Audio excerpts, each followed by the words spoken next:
Introducción de Vasily Grigorievich Chuikov, mariscal de la Unión Soviética, en la edición de 1971. ¿Qué soldado de la batalla de Stalingrado no conoce el nombre de Vasily Zaytsev?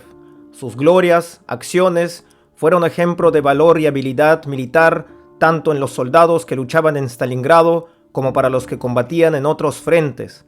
El enemigo conocía sin duda sus hazañas. Durante el avance alemán hacia el Volga y Stalingrado, Vasily Zaytsev eliminó a más de 300 oficiales y soldados nazis. No es de extrañar que las acciones de Zaytsev, tirador infalible, hábil y táctico, alarmaran a los alemanes. El mayor Königs, francotirador de primera y director de la Escuela de Francotiradores de Berlín, voló a Stalingrado con la misión exclusiva de liquidar al imparable tirador ruso. Antes de que pudiera lograrlo, una bala procedente del rifle de Zaytsev dio con el veterano lobo nazi. Tuve ocasión de conocer a los famosos francotiradores en Stalingrado. Vasily Zaytsev, Anatoly Chekhov y Viktor Medvedev eran los más conocidos. Por su aspecto, habría resultado imposible distinguirlos de un soldado común y corriente.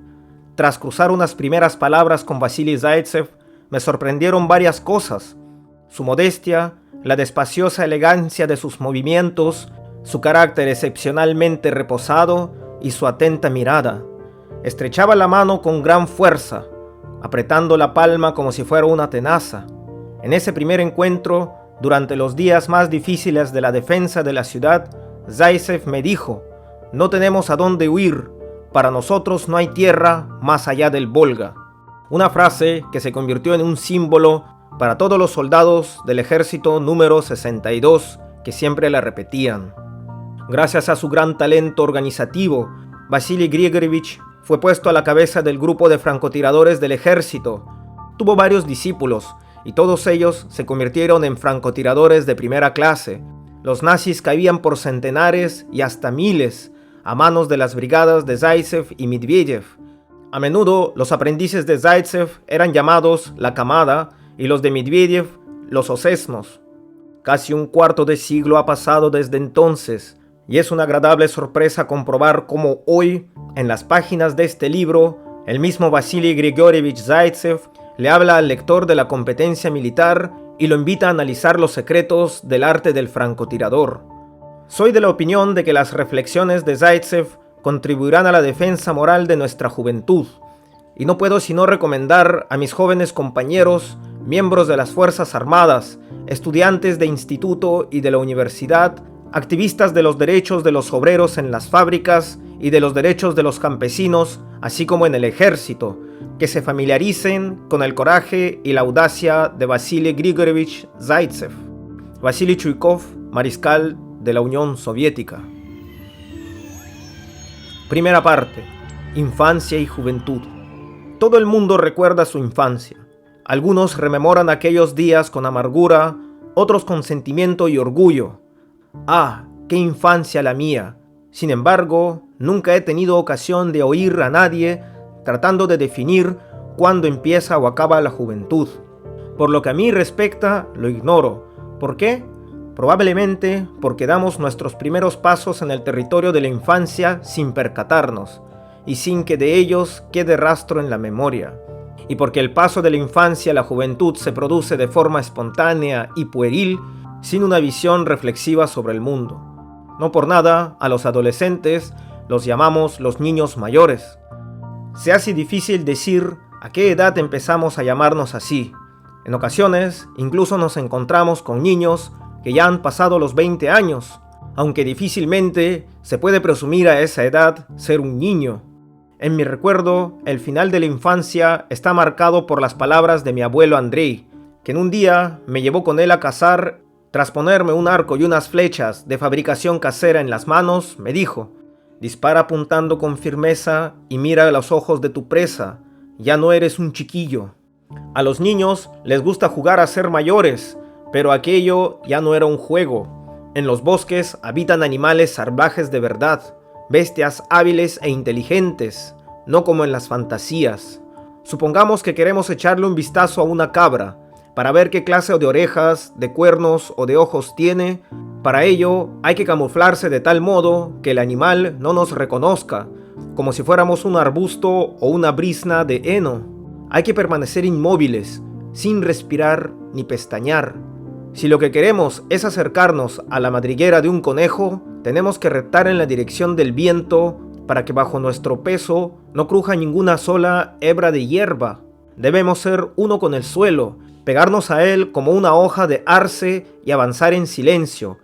Al conejo no hay que cazarlo de un flechazo certero, debemos de acercarnos lo más cerca posible, de lo contrario podemos errar el disparo. Dicen que los abuelos aman mucho más a los nietos que los padres aman a los hijos. El motivo de ello solo puede explicarlo quien sea mi abuelo. El mío, Andrei Alexeyevich Zaitsev, pertenecía a una larga estirpe de cazadores, y yo era su favorito, como lo había sido su primogénito, Grigori, mi padre de una niña y 2 varones. Yo era el mayor y crecí muy despacio. Mi familia creía que yo siempre sería un niño bajito y enclenque, pero mi abuelo nunca me hizo sentir mal por mi estatura y me enseñó sirviéndose con su amplia experiencia como cazador. Mis errores casi siempre lo hacían llorar, y cuando me di cuenta de cuánto se preocupaba por mí, se lo recompensé haciendo todo cuanto me pedía y exactamente como quería. Aprendí a interpretar las huellas de los animales como quien lee un libro, a buscar las guaridas de los lobos y los osos, a construir escondrijos tan bien camuflados que ni el abuelo podía encontrarme hasta que yo lo llamaba. Estos logros hacían muy feliz a mi abuelo, que era un cazador curtido. Un día, como agradeciéndome mi esfuerzo, mi abuelo se puso en una situación de riesgo. Mientras perseguíamos a un lobo, esperó que el animal se le acercara lo suficiente como para matarlo de un mazo de madera. Era como si me dijera: observa, pequeño, y aprende cómo el adversario feroz se le vence con coraje y con calma. Luego, con la piel del lobo ya bajo mis pies, me dijo: ¿has visto lo bien que ha salido todo? Hemos ahorrado una bala y la piel está intacta. Esta será una piel de primera categoría. Poco tiempo después, logré echarle un lazo a un macho cabrío. Si hubierais visto cómo se puso a correr cuando le lancé la cuerda en los cuernos, me arrancó de mi escondite y me arrastró por los arbustos, intentando arrancarme de las manos el extremo de la cuerda. Pero no, me aferré a un arbusto como si en ello me fuera la vida. La cabra corrió a la izquierda y a la derecha, dio una vuelta al arbusto y luego otra, hasta que por fin cayó de rodillas. Mi abuelo estaba encantado. Yo estaba tan feliz que se me derramaban las lágrimas, pero él me las secó besándome en las mejillas.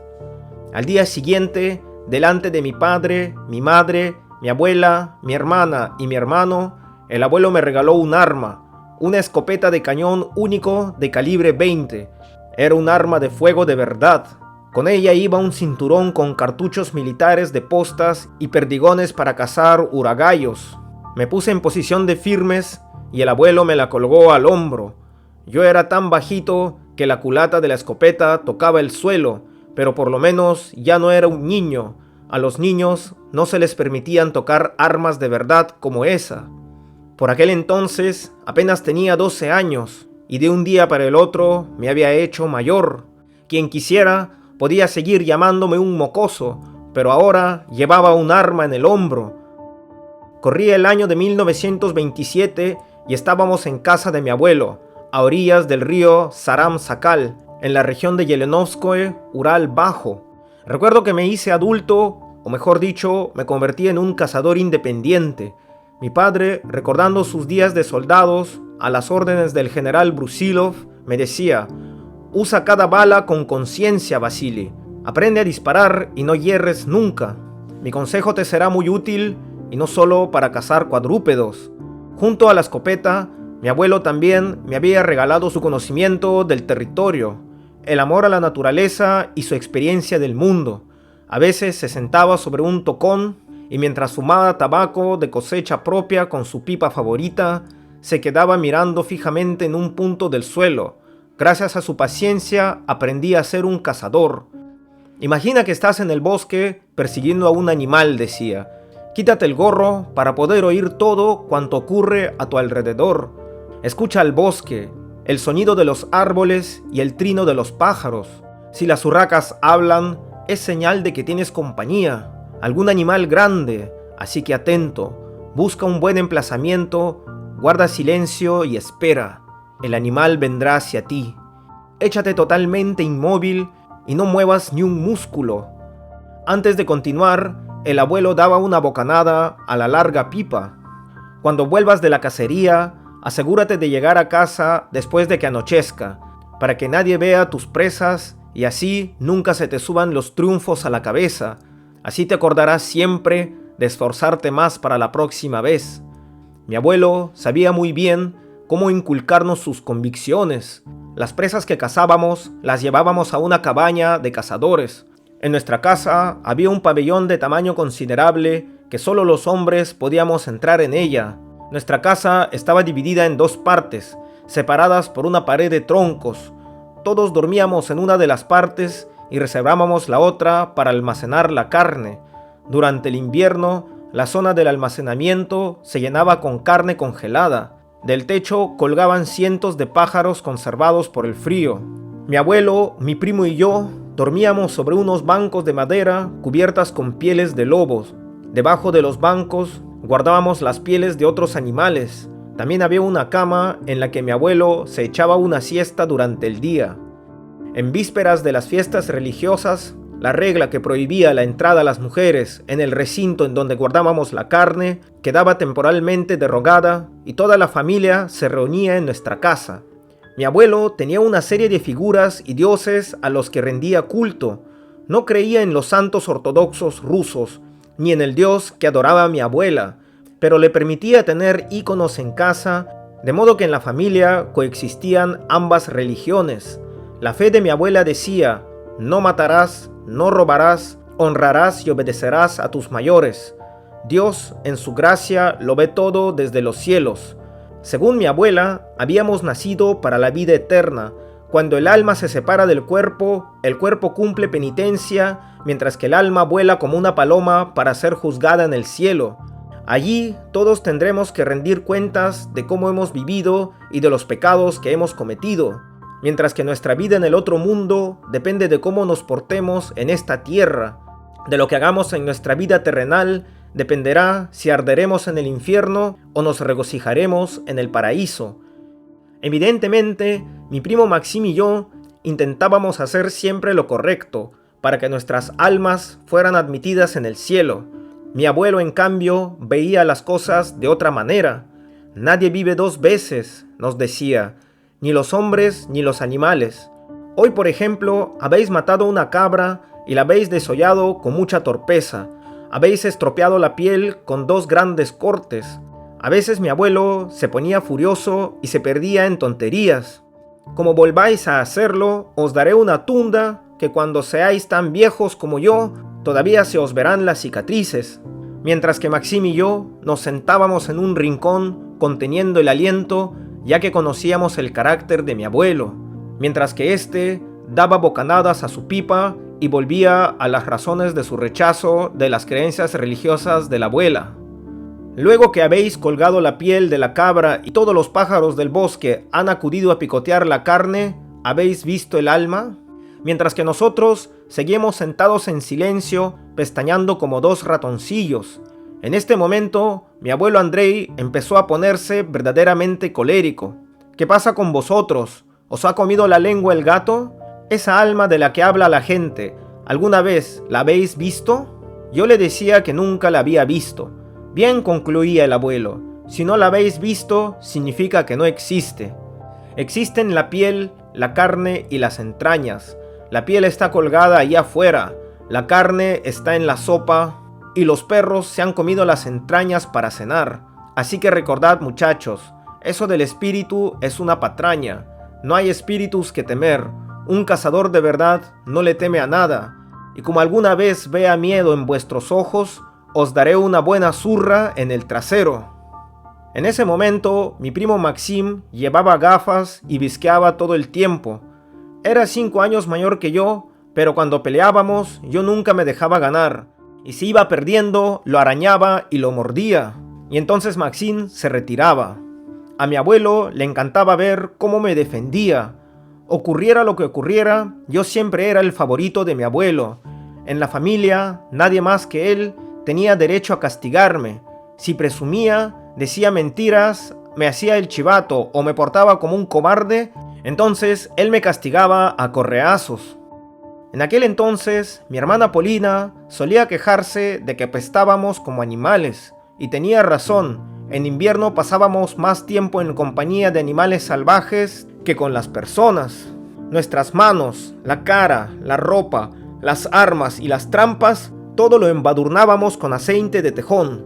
Hasta el hierro cambiaba de olor cuando lo untábamos con ese aceite. Olíamos a animal y por eso los animales del bosque no se asustaban al olernos. Las mañanas empezaban con los consejos de mi abuelo, que siempre nos decía cómo debíamos comportarnos en el bosque. Si alguna vez capturáis tantos conejos con las trampas que no podéis llevároslos en un solo viaje, colgad el resto en un árbol. Naturalmente, Maxim y yo habíamos aprendido a hacer eso hacía mucho tiempo, pero estaba terminantemente prohibido interrumpir a mi abuelo. Salíamos de casa al alba, con la salida del sol. La nieve fresca crujía bajo los esquíes y el aire era puro y helado. Como todavía no habíamos estirado las piernas, esquiábamos a paso lento y los perros siempre a punto tirándole de las correas.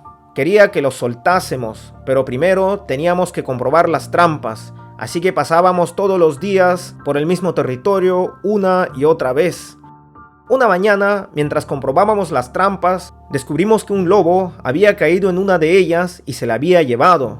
Atamos a uno de los perros y Maxim volvió a casa a buscar una escopeta, mientras que yo fui por el resto de las trampas. El sol estaba saliendo y el arco iris relucía de los lados de la roja bola del sol. El frío era implacable y los perros se pusieron a aullar porque el viento helado les congelaba las patas. Cuando volvió Maxim, partimos en busca del lobo y la trampa. Soplaba un viento furioso. En días como ese, la gente de los Urales dice: no hay que preocuparse por un poco de frío, pero mejor no quedarse quieto. Maxim sentía molestias en los ojos que le hacían llorar por culpa de aquel viento glacial, así que decidimos que yo efectuaría el disparo primero. Estudiamos las huellas del lobo y al ver que caminaba a 3 patas, concluimos que una de las patas delanteras debía de haber caído en la trampa. El lobo no era estúpido, sabía que irían tras de él y por eso se había dirigido hacia una zona donde la capa de nieve era más fina. Si el soporte de la trampa se enganchaba con algo, el lobo volvía sobre sus pasos para borrar las huellas y luego seguía caminando en la misma dirección que antes. Se había ido hacia la parte más recóndita del bosque, hacia los pantanos helados, y durante el trayecto no se le había caído ni una sola cerda de pelo. Maxim y yo estábamos tan enfrascados en la persecución que no nos dimos cuenta de lo que estaba ocurriendo. Yo estaba cansado, me dolía la espalda y necesitaba comer algo.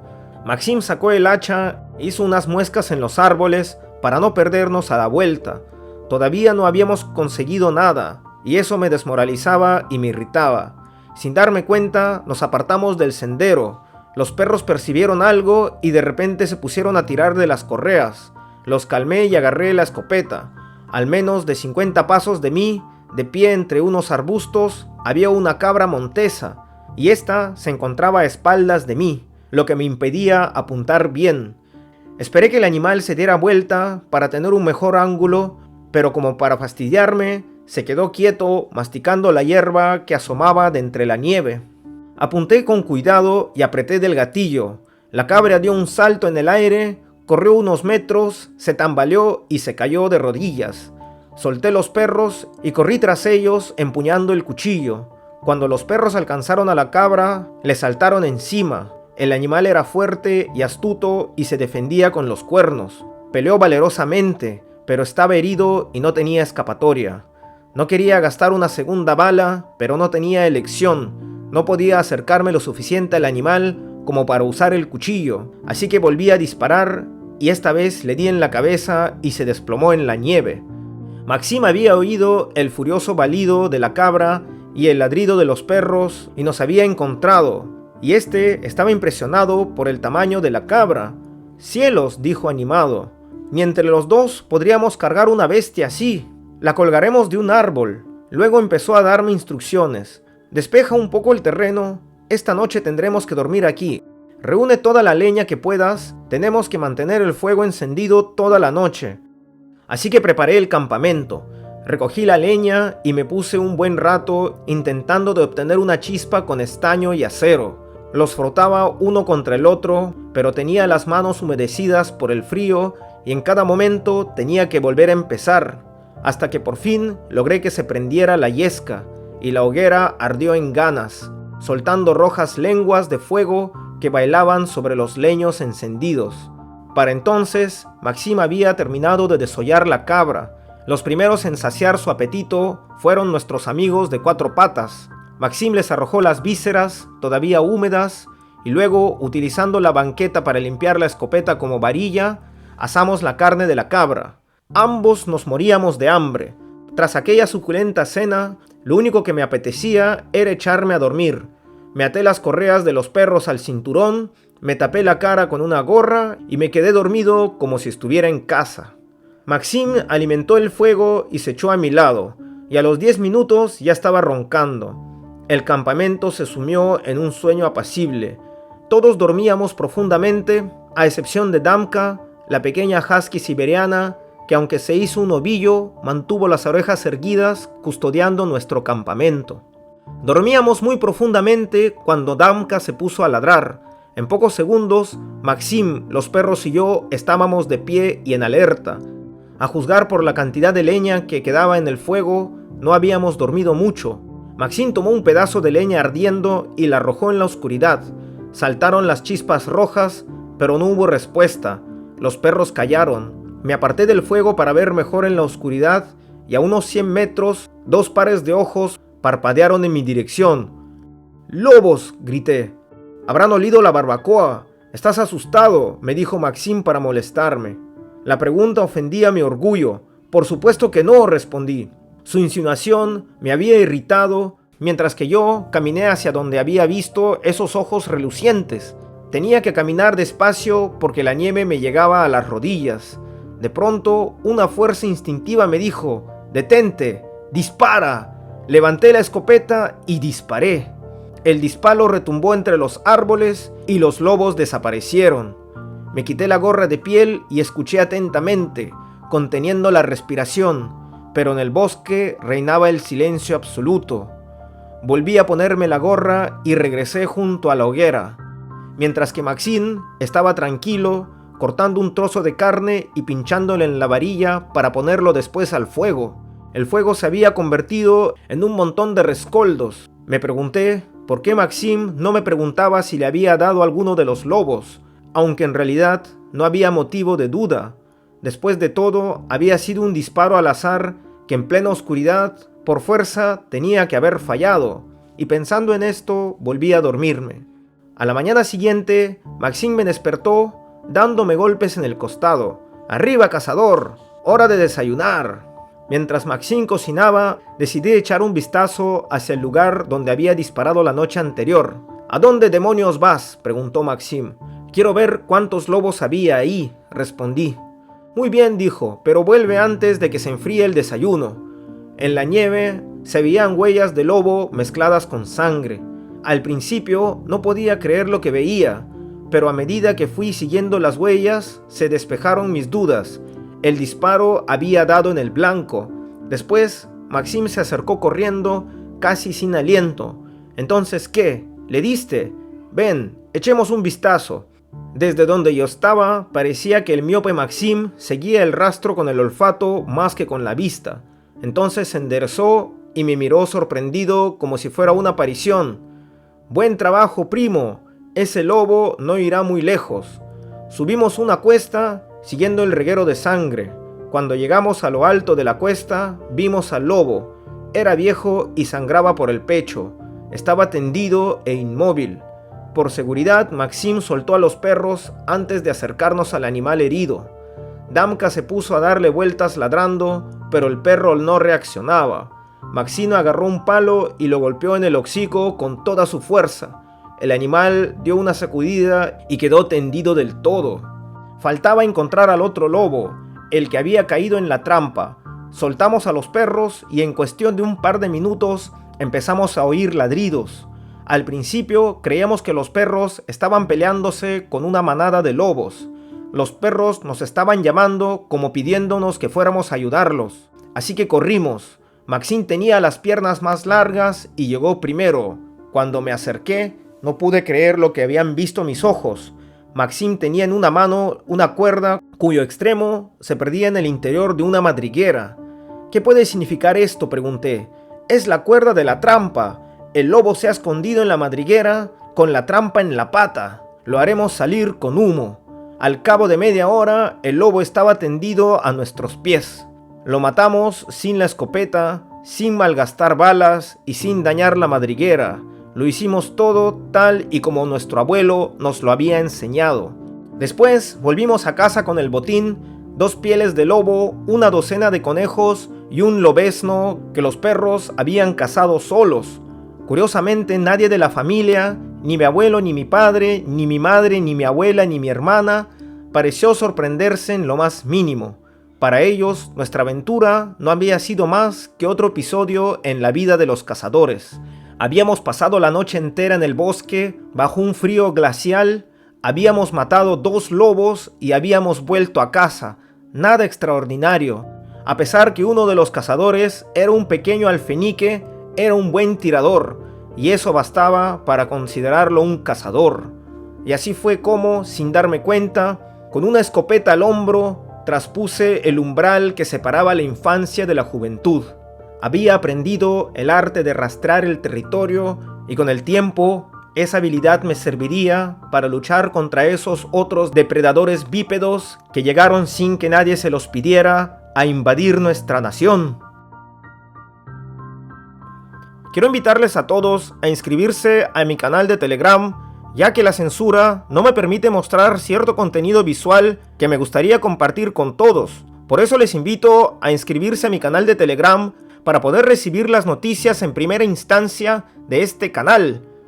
Si esta historia te ha impactado, coméntala y compártela, así como también no te olvides de poner la campanita y darle el pulgar arriba.